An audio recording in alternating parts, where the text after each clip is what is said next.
Racikan Berita 1. Pemirsa Masumi TV dan Amani Channel dan beberapa channel yang hadir pada siang hari ini untuk live streaming. Ini ada satu topik yang sangat menarik yang akan kita bahas dengan tokoh-tokoh juga yang sangat-sangat terkenal. Ya, kita bicara tentang prediksi Anies Rashid Baswedan ke depan. Ini mau kemana? Bagaimana dan apa-apa yang akan dilakukan oleh Anies ke depan ini. Ini akan kita bicarakan ya bersama tiga narasumber hebat-hebat. Samping kanan saya Profesor Dr. Egy Sujana SMH. SMI, sorry. Assalamualaikum. Waalaikumsalam warahmatullahi wabarakatuh. Ya, satu lagi tengah-tengah Ketua Umum Partai Masumi Bapak Dr. Ahmad SMH. Ketua Umum Partai Masumi. Yang di ujung sebelah kanan ini milenial, ya. Bos kita Pandi Ismail, mantan ketua. Ya, mantan di Direktorat Aktivisasi Timnas Amin. Jadi kita akan bicara tentang Anies Rashid Baswedan ke depan, bagaimana kita prediksi. Pertama dari Bung Egy dulu, gimana kira-kira? Bismillahirrahmanirrahim. Assalamualaikum warahmatullahi wabarakatuh. Prediksi saya dalam perspektif apa yang saya pahami tentunya. Prediksi itu kan versi dari kita. Anggapan-anggapan ke depan. Jadi belum tentu benar menurut yang Anies. Kita harus jujur begitu mulai dari awal kan. Nah, prediksi saya Anies ini dengan gayanya yang lambat dan selalu santun, sehingga saya prediksi tidak berani berangkat kepada konflik, tidak siap konflik. Menghindari itu lah. Ya, selalu. Padahal dalam dunia politik itu kekuatan di konflik.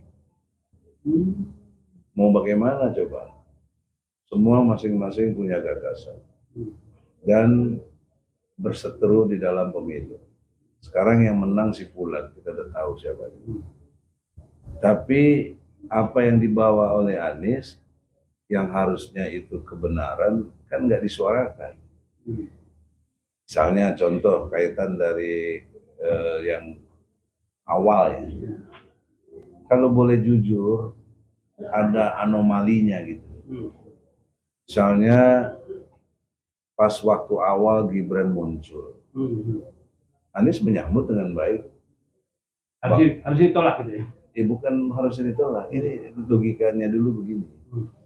Kalau munculnya itu natural dan tidak ada masalah hukum, ya terimalah. Kan kita tahu munculnya itu tidak lewat ketentuan hukum yang berlaku, terjadi satu kondisi yang tidak benar oleh Paman Usmannya itu, lahir putusan 90. Itu kan harusnya dikritisi bahwa ini satu peristiwa yang tidak benar secara ilmu hukum. Ini diterima. Kemudian berlanjut kepada putusan KPU yang menerima pendaftaran Gibran dan Prabowo tanggal 27 Oktober. Padahal penutupan, ingat ya, penutupan capres-cawapres itu pendaftarannya 25 Oktober. Jadi udah melampaui 2 hari kok masih diterima. Nggak diprotes juga. Sampai kemudian tanggal 20 Maret. Dinyatakan menang oleh KPU, nggak diprotes juga, kan mestinya ke PT UN itu. Jadi dalam pengadilan itu ada dua versi proses, yang kedua versi hasil. Nah, kalau proses ini kualitatif, ya kan jelas sekali kecurangannya apa segala macam. Kalau hasil itu kuantitatif, nilai-nilai angka-angka, makanya mahkamah kalkulator disebut. Nah, ini nggak dikonflik, artinya nggak di-challenge oleh Anies sebagai satu kandidat atau capres yang unggulan dari umat Islam. Terbukti ada 40 juta, melampaui partai-partai yang ada. Sehebat-hebatnya PDIP berapa? Kan nggak sampai 25 juta. Ya, tapi ngomong-ngomong kan tim hukum nasional kan dalam media, berbagai media itu menyatakan kita protes kok. Iya, protes itu harus ada bukti. Ini teori ya. Kalau tidak ada laporan ke Bawaslu, dan tidak ada proses untuk itu, nggak boleh disidangkan justru mestinya. Nah, ini tetap dipaksakan dan kejahatan MK menurut saya dia mem-PHP seolah-olah menerima semua keluhan-keluhan tadi. PHP-nya di-endorse supaya dikesankan wah hebat ya. Tidak mengurangi hormat ya, tim hukum juga memuji-muji hakimnya bagus, hakimnya mengadaptasi kita punya pertanyaan walaupun kita nggak boleh bertanya. Itu juga harusnya kan diprotes. Sejak kapan pengadilan itu pengacara nggak boleh bicara? Oke. Kok cuma hakim aja gitu? Betul. Itu. Jadi itu yang disebut dengan harusnya diproses di pengadilan proses, di mana Bawaslu, DKPP, PT UN untuk batalkan itu. Nah itu nggak di channel, tapi dengan jawaban ya kita lihat saja, kita sangka baik kepada MK. Bagaimana cara berpikir prediksi seorang pemimpin kok sangka baik kepada MK yang sudah jelas-jelas itu di by design. Nggak, bahkan Anies kan juga memuji-muji THR. Ya itu kan bahasa santunnya Anies. Kalau saya kritik kan. Ya, saya bukan berarti saya nggak dimasukin ke nggak penting. Kalau masuk malah malu saya, bagian yang kalah ngapain banggain yang kalah, ya. Nah, oleh karena itu di dalam prediksi, makanya ini kan prediksi. Demokrasi topengnya tidak bakal terbuka. Para blow-on pemuja demokrasi ini euforia. Karena keblow-onnya nggak dibantah. Contoh ada hakim namanya Arif Hidayat, semua orang tahu di sidang MK itu. Dia bicara tentang Presiden Jokowi tidak bisa dipanggil atau jangan dipanggil untuk sidang karena dia adalah di samping Presiden kepala pemerintahan, Jokowi juga adalah kepala negara. Nah, dia lupa dua hal di situ. Satu, pasal 27 ayat 1 mengatakan setiap warga negara berkesamaan kedudukannya dalam pemerintahan dan hukum tanpa kecuali. Kenapa dia kecualiin presiden? Dia lupa yang keduanya adalah presiden itu nggak mungkin jadi presiden kalau tidak WNI. Misalnya Jokowi WNA, mana bisa jadi presiden? WNA tuh. Nah, karena dia WNI, dia bisa jadi presiden, jadi tidak boleh dipisahkan. Dan kembali ke pasal 27, berkesamaan kedudukannya dalam kok enak aja dia bilang Jokowi nggak dipanggil, padahal sumber masalahnya ada di Jokowi. Ketika mengkonfirmasi 4 menteri, memberikan keterangan yang tidak sesuai dengan harapan yang ada, karena ada hal-hal yang data-data yang tidak pas. Misalnya, bansos 560 triliun, 360 miliar. Itu yang beredar. Saya kutip dari EF Saifullah. Tapi sayangnya EF minta saksi, katanya nggak mau. Boleh konfirmasi untuk konfirmasi yang benar, gitu. Dan juga sudah dipaparkan oleh Faisal Basri di pengadilannya itu betapa dahsyatnya pengaruh bansos itu kan. Ya. Tapi hakim bilang nggak ada pengaruh bansos. Bentar, masih penting ini, yang penting ini. Yang kedua, putusan MK tidak ada ditemukan nepotisme. Itu logikanya bagaimana hakim begitu? Kalau tidak ditemukan adanya nepotisme, berarti Gibran bukan anak Jokowi. Atau Jokowi bukan bapaknya Gibran. Usman bukan iparnya Jokowi, bukan pamannya Gibran. Itu kan logika yang harus dikonfirmasi. Makanya bagusnya nih ada eksaminasi mestinya. Memang itu udah final and binding, tapi eksaminasi kan boleh. Menguji itu kok nggak benar. Dan mestinya MK diperankan lagi. Kenapa MK boleh meriksa si Usman? Sampai dipecat lagi. Kok urusannya begini nggak boleh? Kan gimana yang usulin? Ini kita usulin di sini, yang prediksi. Walaupun Anies tidak berani, challenge ini nggak berani. Dia safety player. Dia tampang yang harus diterima semua pihak. Padahal pemimpin itu nggak bisa begitu. Sehebat apapun Nabi Muhammad, suci dia, nggak diterima sama si Abu Jahal, Abu Lahab, oleh kaum Quraisy. Tapi don't care Nabi Muhammad, tetap challenge. Ingat apa yang terkenal dari Nabi itu. Bila matahari di tangan kananku dan bulan di tangan kiriku, bila aku harus berhenti berdakwah, aku tidak mau. Ini kan artinya radikal gitu loh. Enggak ada. Ini. Oke. Nah, itu gambaran sebentar. Prediksinya demokrasi semakin suram.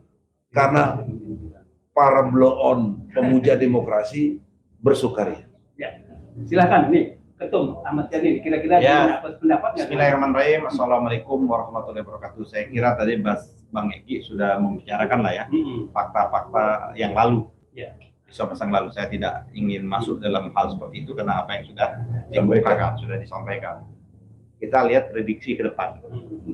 Prediksi ke depan ini sebagian para relawan yang sudah mulai goyang, relawan yang banyak goyang. Kemarin kan sebagian besar yang menggerakkan mesinnya Anies itu harus jujur, kita harus katakan itu relawan. Relawan termasuk Partai Masyumi itu kan jadi bagian relawan karena dia tidak ikut pemilu kan. Jadi bagian relawan itu yang menggerakkan Dina Pandi kan, relawan menggerakkan seluruh anak-anak muda ya kan dan sebagainya. Dan sebagian besar relawan ini melihat politik elit ini, lihat politik elit ini kok bisa begini gitu loh. Kan baru beberapa hari ya keputusan Mahkamah Konstitusi diputuskan, baru beberapa hari KPU mensahkan, kok partai politik ini sudah mengambil jalannya masing-masing. Bahkan ada elit atau tokoh partai politik, memang gitu, memang ini partai, kami punya partai. Anies kan nggak punya partai, ada seorang dari anggota koalisinya yang menyatakan, kami kan punya pandangan, tugas kami sudah mencalonkan Anies, sudah selesai, dan sekarang kan kami partai ingin melakukan konsolidasi berbagai langkah-langkah. Menurut saya itu agak kurang pas ya. Ya kan, kalau tidak mau dikatakan munafik sebagaimana dikatakan oleh Rocky Gerung seperti itu. Ya, terlalu. Hal ini kan belum selesai. Permainan ini belum selesai menurut saya. Dan juga Prabowo pun belum selesai juga menyusun kabinet seperti itu. Kok rame-rame mau mengantri jadi bagian kabinet. Padahal di kelompok koalisinya sendiri Prabowo pun lagi cakar-cakaran juga ini. Prabowo belum mengajak kami. Ya. Prabowo kan baru silaturahmi lah dia seperti itu. Ya, contohnya kan bagaimana dari Gelora contohnya. Ya kan, minta ya PKS nggak usah ikut-ikutan lah kayak gitu ya seperti itu. Kenapa kalau PKS ikut apa mengurangi jatahnya Gelora seperti itu. Terus ada partai-partai lain yang berkeringat dulu dong, yang nggak berkeringat jangan. Tapi kan satu sisi harus kita lihat ini kan nanti sebelum kita lihat nih. Prabowo ini kan selalu ingin merangkul semua, seolah-olah kalau dirangkul semua itu selesai persoalan, gitu loh. Harmoni itu seolah-olah selesai. Sama juga tak kalah kita lihat Pak Prabowo masuk ke Jokowi dianggap selesai, padahal di bawah akar rumput kan tidak selesai juga. Nah, oleh karena itu tradisi menang kalah itu dalam pemilu saya kira hal yang biasa ya kan. Yang kalah ya mengambil posisi menjadi oposisi harusnya. Yang menang silakan untuk mengontrol kan. Terus-menerus, tapi kan perilaku behavior politik kita belum sampai kelasnya seperti itu. Nah, oleh karena itu menurut saya ini menjadi problem. Bahkan kalau kita sekjen PKS akan kasih karpet merah seperti itu. Bukan berarti kalau kita mengambil jalan yang berbeda oposisi menjadi buntu dialog, enggak. Seharusnya dialog tetap boleh, komunikasi politik tetap, tapi sikap dalam hal tertentu berbeda, harus seperti itu. Lo Masyumi itu kalau kita tradisi Masyumi itu tradisi yang disebut oleh Bang Egi tadi adalah tradisi tadi disebut konflik. Tradisi konflik. Ya seperti itu. Tapi dalam konteks komunikasi politik, dalam konteks pergaulan politik, dalam konteks silaturahmi nggak menghalangi.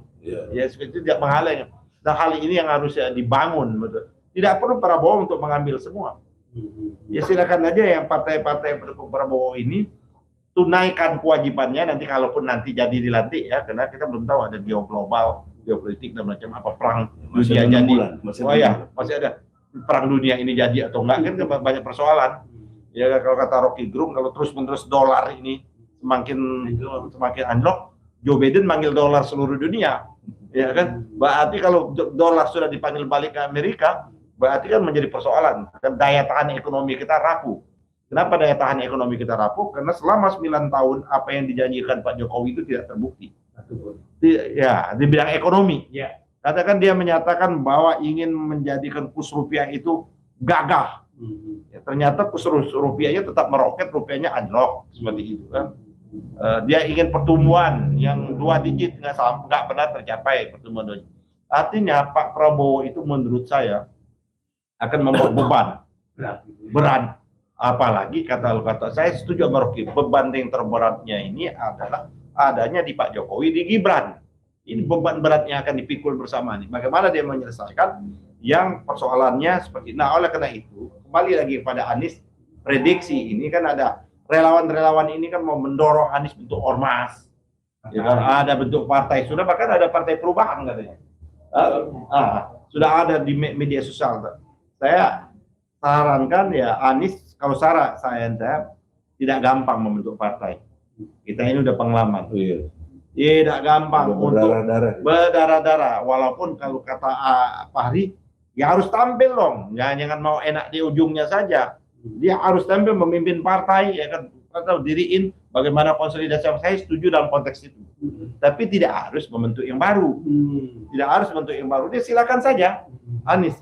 Apakah dia mau melihat bahwa dia masuk ke dalam yang namanya, dia kan sudah menjadi pemain politik praktis.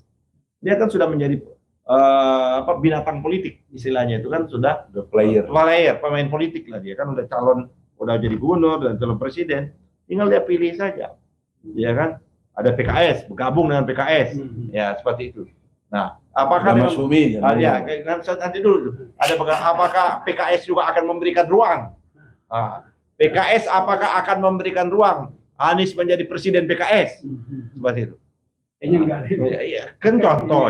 Atau kembali ke Nasdem, kembali ke PKB, atau dia kembali kepada akar sejarahnya, akar kakeknya, kembali ke Masumi. Jadi kalau mau bentuk-bentuk baru, apalagi itu relawan itu model semangat, kakeknya Anies Masumi. Masumi dong, Menteri Penerangannya Masumi, gitu. Baswedan. Nah, oleh karena itu menurut saya, jadi kalau dia nggak ke Masumi ngingkari sejarah. Ya itu jadi memotong alur sejarah. Jadi dia memotong alur sejarah. Biologis Masumi. Dia biologis dan ideologis. Kalau saya ini biologisnya bagus, tapi historis. Historis. Kalau saya ini adalah kakek saya Masumi juga, tapi bukan elit Masumi. Bang Egy juga mungkin kakeknya juga bukan elit Masumi gitu. Nah, dia elit Masumi. Air Baswedan itu. Makanya di gambar kita ada Menteri Penerangan. Dia dulu kakek dia. Dulu dia Partai Arab. Tapi setelah merdeka Partai Arab dibubarkan, dia bergabung dengan Masumi. Menjadi tokoh Masumi Pak Air Baswedan itu. Nah, tinggal dia pilih seperti itu. Dia harus tidak boleh Anies dianggap orang dia hanya mau di ujung. Dia bangun harus kekuatan. Berhentilah membangun yang namanya kerumunan politik. Nah, itu satu. Yang kedua dalam rangka itulah maka saya kira pilihannya, apakah prediksinya Anies ini dia akan membangun kekuatan politik untuk mempersiapkan diri menjadi Capres 2024, atau dia mengambil peluang jangka pendek. Peluang jangka pendek ini kan pilkada DKI. Ini sudah ada ya, mengendorse gitu. Bahkan Nasdem juga mengendorse, PKB saya dengar-dengar juga seperti itu. Kenapa? Karena PKB mendapat dampak dari Anies luar biasa juga. Di DKI itu nggak pernah ada PKB itu, setahu saya sampai reformasi mendapat kursi anggota DPR di beberapa dapil. Sekarang dia dapat, bahkan di jalur yang sangat sulit orang untuk tembus, bahkan Nasdem pun tidak tembus, Pak Ahmad Ali dengan jumlah resource cukup besar, PKB bisa lolos di dapil yang nama Jakarta Timur. Itu hanya 6 kursi itu. Itu istilahnya kalau yang pancang itu udah paku bumi itu, nggak bisa bergerak. Itu suaranya PDIP 2 kursi, PKS 2 kursi, 1 PAN 1 Gerindra. Itu betul-betul paku bumi. Tapi digoyang oleh PKB, rontok tuh kursi PDIP 1. Diambil 3 juga, pengaruh 3 juga ya. Nah, jadi menurut saya hal itu yang mungkin harus dipertimbangkan. Anies efek harus kita akui. Ada koktail efek itu ya kan. Walaupun PKS tidak banyak dampaknya. Tapi nampaknya dia akan ninggalin Anies. Karena udah mau kasih karpet merah juga. Enggak. Kan mereka kalau kelihatannya kalau Anies mau ambil DKI mereka akan endorse. Saya dengar seperti itu. PKB ya. Nah, cuman persoalannya, nah ini Apakah orang melihat saya dan Adinda ini bagaimana dalam perspektif anak milenial, Gen Z ini kan, apa dari capres, bukan apakah turun atau enggak tuh Bang Egy, terus turun lagi melorot menjadi cagup. Apakah orang tidak mengatakan bahwa ini hanya mencari jabatan, mengincar jabatan seperti itu?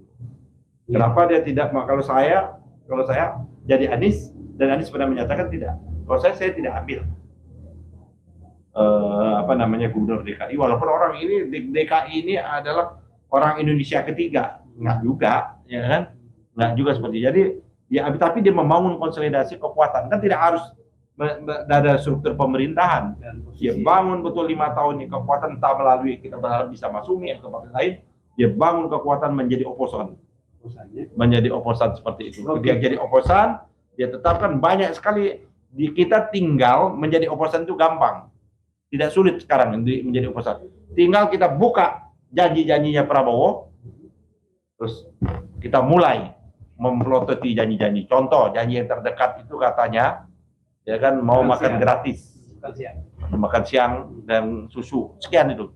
Ya, kita tagih, bisa nggak makan siang ini bisa seperti itu? IKN. Nah, IKN kan dia agak ini, sudah ada jawaban Beli Yuwandono itu, daripada uang IKN, mendingan kita bangun untuk makan siang. Memang IKN itu ambisi pribadinya Jokowi saja. Memang tidak visible gitu. Membangun ibu kota dan banyak gagalnya. Ini menunjukkan akan jadi proyek mangkrak. Jadi menurut saya prediksinya ada berbagai macam tadi. Kalau dia mau betul terjun menjadi politik, ada 2 alternatif. Tidak usah menjadikan, saran saya berat mendirikan partai. Terus siapa mau tokoh-tokoh mendampingi seperti itu? Masuk ke dalam partai yang sudah ada. Masumi ya. Contoh, kalau dia mau masuk yang partai yang sudah ada di parlemen, ya masuk di PKS. Persoalannya apakah PKS membuka ruang, ya kan, membuka ruang memberikan tempat kepada Anies. Langsung kan Anies nggak mungkin menjadi, langsung Anies menjadi presiden PKS. Nah, kalau di Masumi kita berikan ruang kalau dia mau.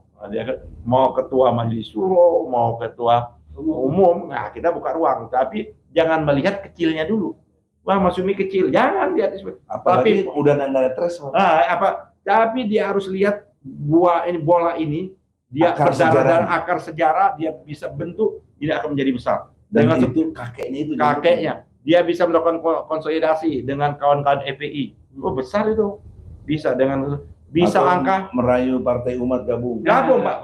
Saya kira Partai Pelita ada 3 opsi. Kalau memang dia tidak mau PKS, bagaimana dia menyarankan untuk melakukan gabungan bersama? Ada Masumi, ada Umat, ada Pelita, ada PBB. Nah, seperti itu. Kita bukan PBB, PPB, ya, Partai Pemersatu Bangsa. Jadi itu yang kedua saya kira masuk. Nah, untuk pilkada, saran saya pikir ulang. Oke. Kalau saran saya tolak. Ya. Itu merendahkan moral. DKI ya, oke. Sekarang dia pemuja jabatan jadi. Enggak. Afandi Ismail, kira-kira gimana nih prediksi Anies ke depan? Apakah memang sama seperti ini atau milenial lain lagi ngeliatnya? Gimana? Baik, Bismillahirrahmanirrahim. Jadi kalau dari perspektif milenial ya, khususnya kalangan milenial yang kemarin mendukung, memperjuangkan Mas Anies untuk menjadi Presiden Republik Indonesia. Ya tentu saya kira sebahagian besar milenial dan Gen Z melihat Mas Anies ini kan sebagai sosok yang tidak saja intelektual, kemudian juga tidak saja memiliki kemampuan di dalam berargumentasi, berdialog, komunikasi, tetapi juga melihat beliau sebagai tokoh yang gesturnya baik, penampilannya baik, dan itu bisa kita saksikan di banyak kesempatan. Termasuk kemampuan beliau bisa kita lihat bagaimana visi misi program di dalam serangkaian debat-debat capres cawapres beberapa waktu yang lalu kan. Ya cuman hari ini kita lihat seperti yang sudah sama-sama kita lihat hasil di Mahkamah Konstitusi terakhir kan belum rezeki.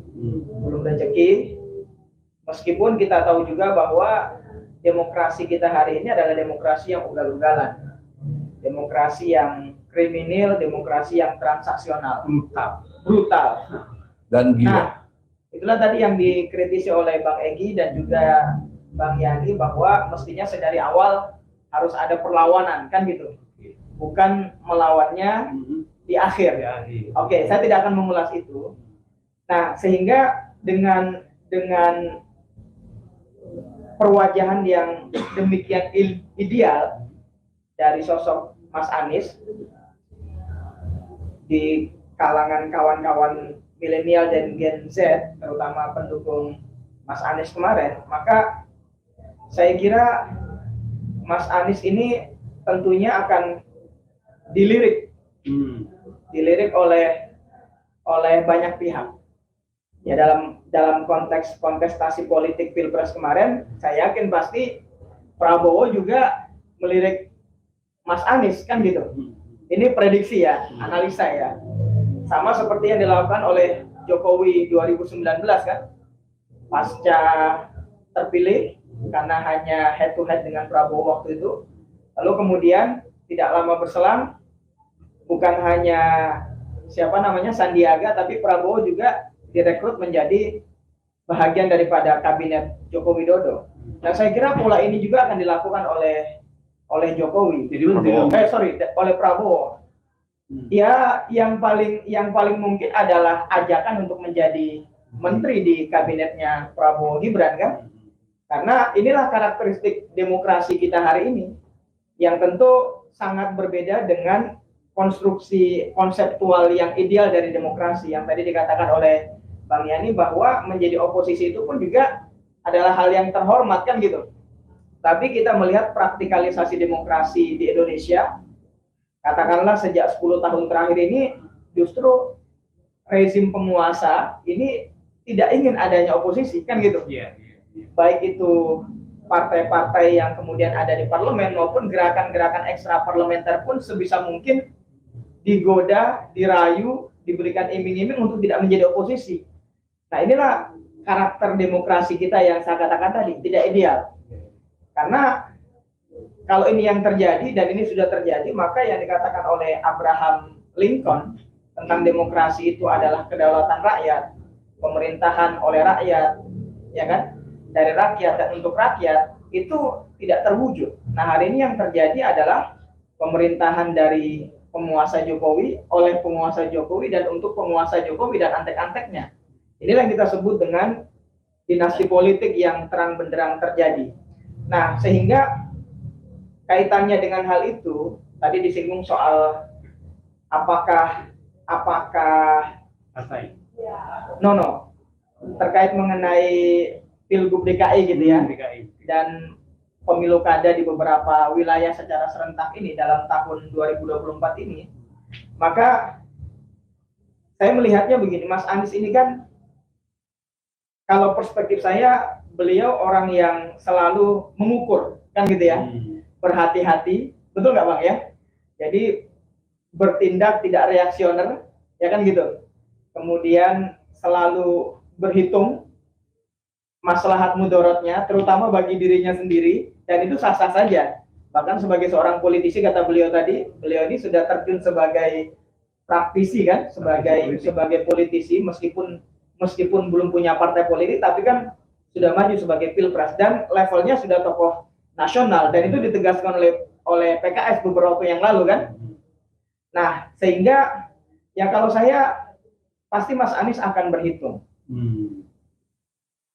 Jadi kemungkinannya begini, kalau kemudian beliau quote and quote menurunkan levelnya, ikut kembali di dalam kontestasi pilkada Pilgub DKI, apakah itu nanti yang mengusung adalah PKB atau mungkin partai-partai yang lain, maka saya kira saya sebagai pendukung Mas Anies gitu ya, dan punya harapan besar kepada beliau mewakili anak muda, ini harus dihitung baik-baik, karena jangan sampai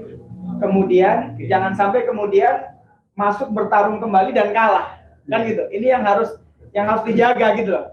Nah, Begitu pula halnya. Dan sangat mungkin dikalahkan. Ya, kalau kita melihat dari hasil Pilpres kemarin kan DKI kalah kan beliau. Ya, bahwa itu ada kecurangan, terlepas daripada itu semua. Kan gitu ya. Maka saya sebagai anak muda yang melihat Mas Anies ini tokoh bangsa gitu ya. Dan perjuangan ini belum berakhir. Itu juga aspirasi dari relawan-relawan. Saya, Bang Yani, Bang Egy ini dulu kan juga berjuang bersama dan sampai sekarang pun masih banyak berinteraksi dengan relawan.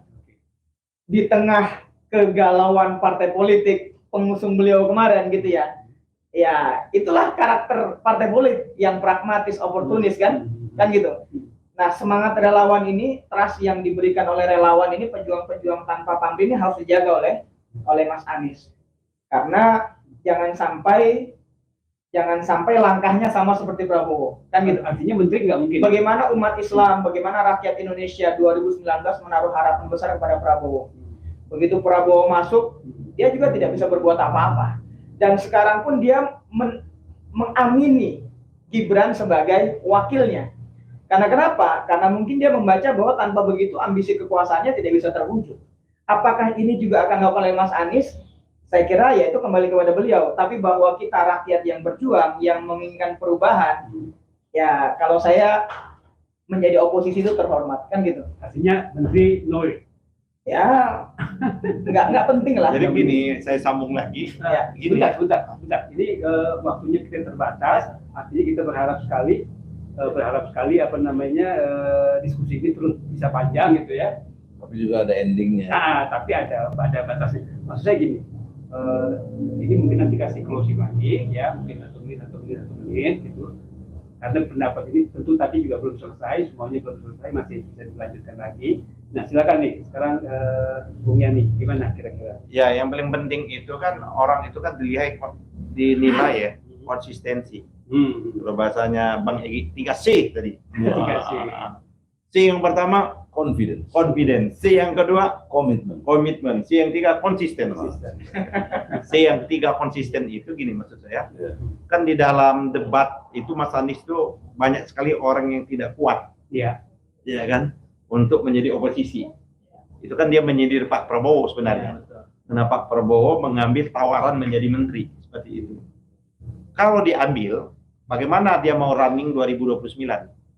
Artinya Ini asas kepatutan saja. Menjilat diri sendiri. Ya, itu asas kepatutan. Dia bagian dari kabinet. Terus Pak Prabowo, andai Pak Prabowo mau mencalon lagi, dia mau mencalon. Kan dia harus mundur dong. Asas kepatutan itu berarti dia mau mencalon program-program presiden yang ada di dalamnya dong. Gitu seperti itu kan. Masa kalau dia mau melanjutkan dia nggak perlu maju. Kan dia mau, artinya dia menjadi antitesis dari presiden yang ada. Kan tidak patut, tidak pantas orang bagian itu yang menurut saya kenapa Ibu Mega cukup lama tidak berdamai dengan Pak SBY. Karena Pak SBY kan ditanya mau maju atau nggak Mas SBY, nggak katanya gitu kan.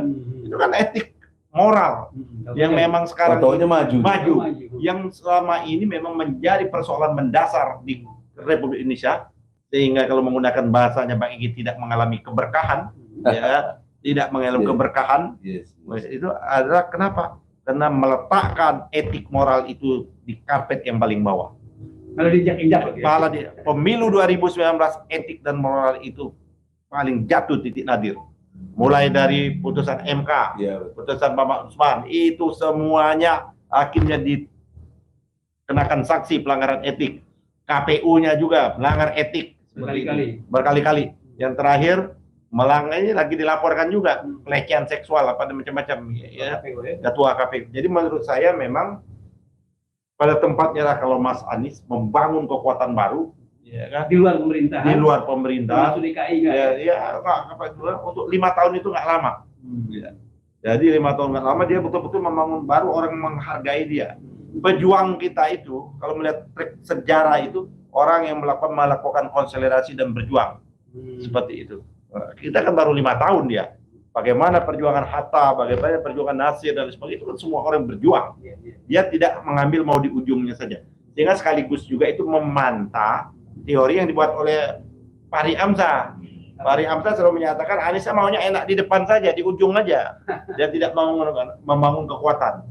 Nah, jadi menurut saya ya lupakan saja DKI, dia bangun kekuatan tidak lama 5 tahun itu. Kalau menang, ya kan?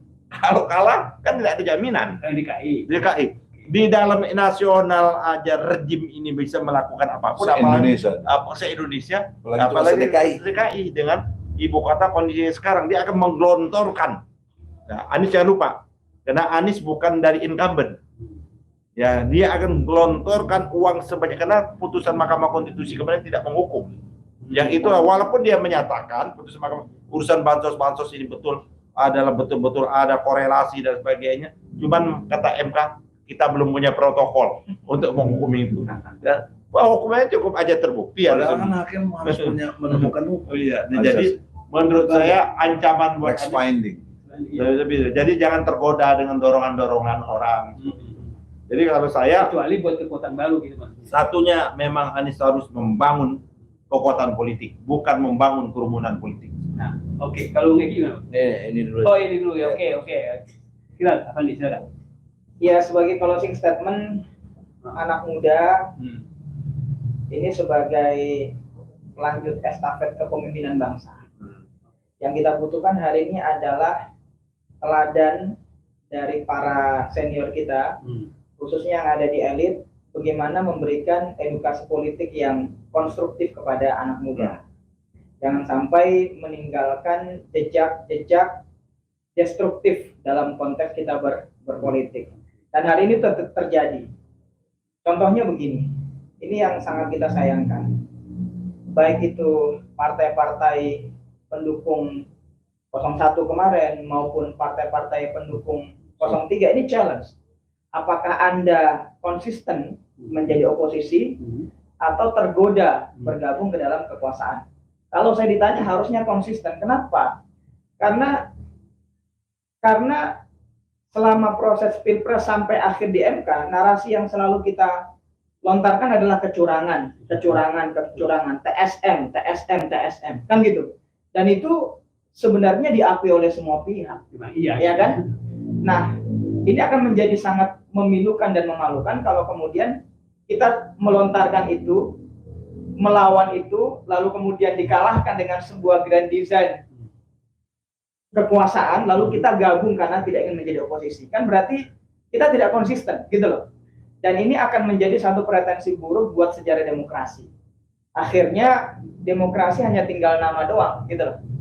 Jadi anak muda akan bilang bahwa ya kalau kamu punya uang, kalau kamu anak pejabat, anak presiden, anak menteri, kamu bisa menjadi apa saja. Tidak perlu berdarah-darah menjadi aktivis, tidak perlu berdarah-darah baca buku, tidak perlu diskusi kemana-mana, menimba ilmu, membangun idealisme, ya kan? Kalau kamu bukan dari anak pejabat, ya kamu hanya akan menjadi pelengkap penderita, pelengkap saja. Nah ini kan faktanya demikian ini hari ini terjadi. Nah ini yang mau kita lawan.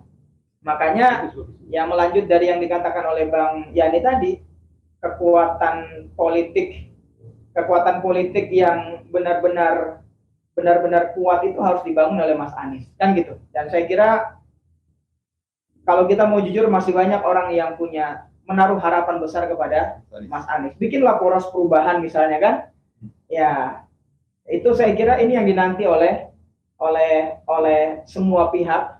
Karena kita tahu bahwa kita bisa pastikan kalaupun nanti Oktober Prabowo Gibran dilantik, maka saya kira di tengah situasi global yang hari ini terjadi, kemudian sekarang kita sudah rasakan kan, rakyat juga sudah merasakan harga-harga sembako tidak kunjung turun, kan gitu. Kemudian ditambah dengan kenaikan kurs rupiah yang dolar yang semakin tinggi, rupiahnya melemah. Nah ini saya kira tidak akan membuat pemerintahan Prabowo Gibran nyaman selama 5 tahun, kan gitu. Nah kalau kemudian Anies ada di dalam, berarti kan orang akan menjustifikasi bahwa Mas Anies menjadi bagian daripada kekuasaan yang mengaminkan politik dinasti. Ya, lalu kemudian nanti 2029 akan membangun narasi baru. Ini akan membuat rakyat ya sama seperti justifikasi rakyat pada Prabowo. Dulu bagaimana rakyat menaruh harapan kepada Prabowo, tapi begitu Prabowo tidak betah menjadi oposisi, maka rakyat ya, karena kalau mau jujur, kalau Pilpres ini mau jujur tanpa ada intervensi kekuasaan, ya saya rasa Prabowo Gibran tidak akan menang, kan gitu. Betul. Sip. Ya. Nah sekarang bagaimana tinggal Mas Anies dengan kekuatan personalitinya menggerakkan kesadaran politik rakyat bahwa 2029 kita bisa melawan ambisi kekuasaan, karena saya yakin pasti Gibran tetap akan punya ambisi itu, Jokowi dan keluarganya, atau mungkin juga Prabowo dan sebagainya. Nah ini yang harus diyakinkan kepada rakyat. Jangan sampai melemahnya Mas Anies itu akan semakin membuat demokrasi kita menjadi semakin menurun. Sekarang aja udah rusak gitu. Iya. Apalagi kalau misalnya Mas Anies salah langkah ya, jadi tambah rusak. Inilah yang kemudian menegaskan bahwa Bang Egy tidak sepakat dengan demokrasi, harus syariat Islam. Iya. Gitu. Gimana betul, Bang Egy? Silakan. Ya begini, Iya. dalam perspektif ajaran Islam ada di surat Az-Zumar, surat 39 ayatnya 39. Jadi Allah memerintahkan kepada Nabi Muhammad dalam ayat itu, berbuatlah sesuai kedudukan. Ini menarik menurut ilmu hukum saya, sekaligus ilmu politik. Saya bikin buku, ada namanya Islam Fungsional. Anies kan orang Islam. Bagaimana memfungsikan Islamnya? Nah, lewatlah kedudukan. Karena dalam teori kedudukan, teori fungsi itu, ada 3 elemen yang mendasarinya. Satu, integritas. Integritas ini kalau diterjemahkan secara detail 3C tadi. Dia confidence dengan Islam, sangat yakin, no doubt, nggak ada ragu. Dia bangga dengan Islam, ijhadu bi ana muslimin. Kemudian dia berkomitmen. Inna salati wa nusuki wa mahyaya wa mamati lillahi rabbil alamin. Itu komitmen kita sebenarnya. Ibadah, hidupku, sholatku, matiku untuk Allah. Itu komitmen. Dia ada nggak komitmen itu? Kemudian konsistennya itu adalah istiqomah. Dia betul-betul nyaman dengan Islam, komitmen dengan Islam, dan dia konsisten untuk menegakkan hukum-hukum Allah tadi. Karena saya ingat omongan Buya Hamka, untuk apa kamu berkuasa tidak mampu menegakkan hukum Allah? Untuk apa? Menambah dosa, ujung ceritanya neraka, ya, tidak berkah. Karena kekuasaan itu atau jabatan itu pada akhirnya bisa jadi penyesalan. Iya. Di awalnya aja enak sekali dapat segala macam fasilitas dan lain sebagainya. Tapi ujungnya itu bisa penyesalan. Saya bertaruh misalnya siapa yang sekarang masuk penjara itu. Si Fulan lah, sebulan nggak saya kita sebut ya. Kalau dia tahu ujungnya masuk penjara, dia nggak mau jadi menteri atau jadi pejabat atau jadi gubernur atau dia nggak mau. Ya. Karena tahu. Nah, problem seriusnya kita nggak diberitahu oleh Allah akhir hidup kita itu seperti apa nasib kita itu. Karena di ayat lain saya lihat, ketika aku perlihatkan azabku, baru dia beriman. Contohnya Fir'aun. Orang nggak banyak menduga bahwa Fir'aun itu sebenarnya Muslim.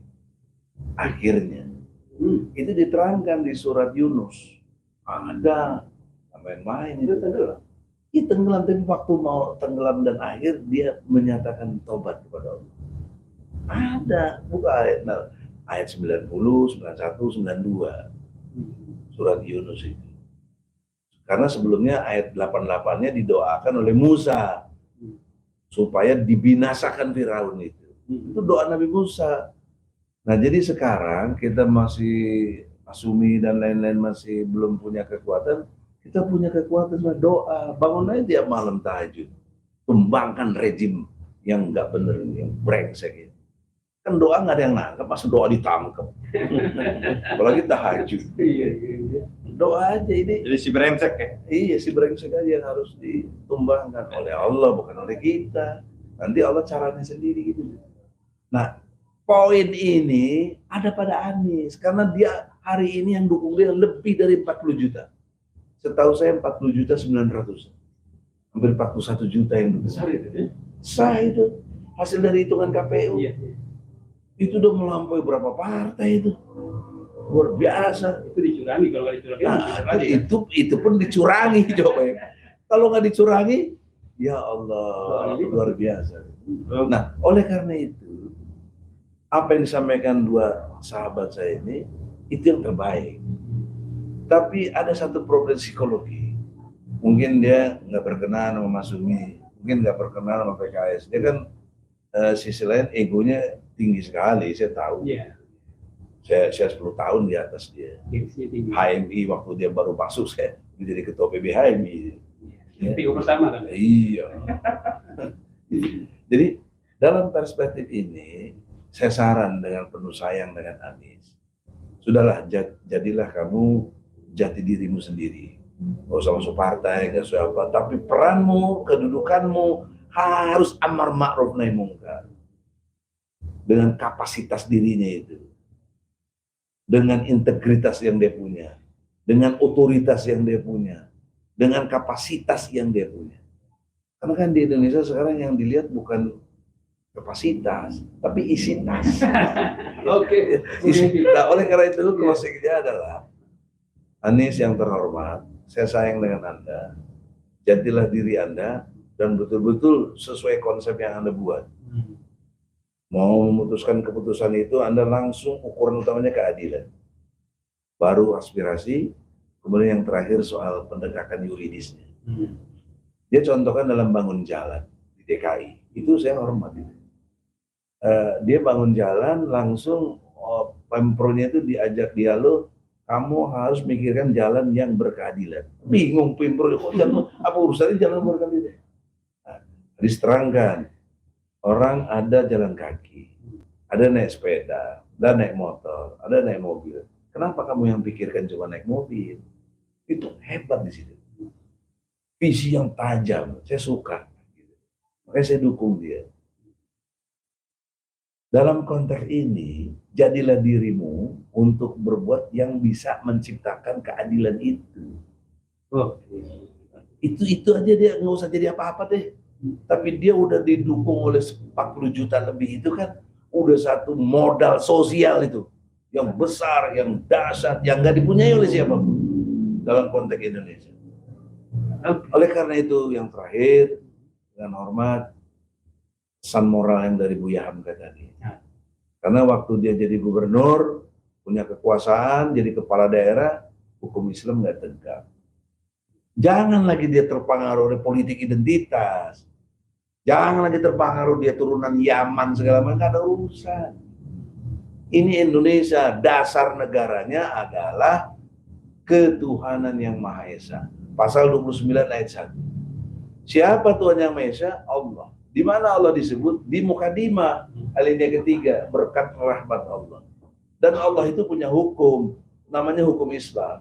Tadi kan Adinda Fandi nanya bagaimana perspektif penegak. Dari sini, bukan berarti merubah jadi negara Islam. Itu para bloon pemuja demokrasi yang nggak ngerti hukum gitu loh. Jadi dengan dasar negara kita ini Allah punya hukum namanya hukum Islam, yang menjalankan adalah Presiden dan DPR. Pasal 5 ayat 1, Jungto pasal 20, 21 UUD 45. Disitulah kewenangan dia bisa membuat tegaknya hukum Allah. Baru Allah redho. Baru Allah suka sama dia. Insya Allah. Kalau enggak, jangan tiba-tiba melejit bikin program Indonesia Adil Makmur. Nggak bisa. Islam maunya itu surat Al-Araf ayat 96. Barokatin fi samawati. Jadi keberkahan dari langit dan bumi akan Allah kasih kalau kamu beriman dan bertakwa. Al-Araf itu dia sebenarnya. Kalau nggak mau perhatikan Quran, ya udah jangan beriman kau. Ya, nggak aku dukung juga, nggak udah diazab Allah mana. Saya kira gitu. Semoga Anies berkenan, walaupun nggak enak didengar, tapi ini enak dalam pandangan hati yang beriman. Insya Allah. Terima kasih. Izul Islam wal Muslimin. Sesuai lagu Masumi tadi, luar biasa. Luar biasa ya. Assalamualaikum warahmatullahi wabarakatuh. Terima kasih Bung Egi, terima kasih Bung Ahmad Yani, terima kasih Bung Afandi Ismail, pemirsa Masumi TV dan Ahmad Mi Channel serta beberapa channel yang live streaming pada sore hari ini. Kita akhiri, ya tentunya kita berharap untuk like, subscribe, kemudian juga share dan komen. Supaya acara kita terus berkembang dan kebetulan juga topik hari ini luar biasa hebatnya dengan pembicara-pembicara yang juga hebat. Terima kasih. Billahi taufiq wal hidayah. Wassalamualaikum warahmatullahi wabarakatuh. Waalaikumsalam. Sip, terima kasih.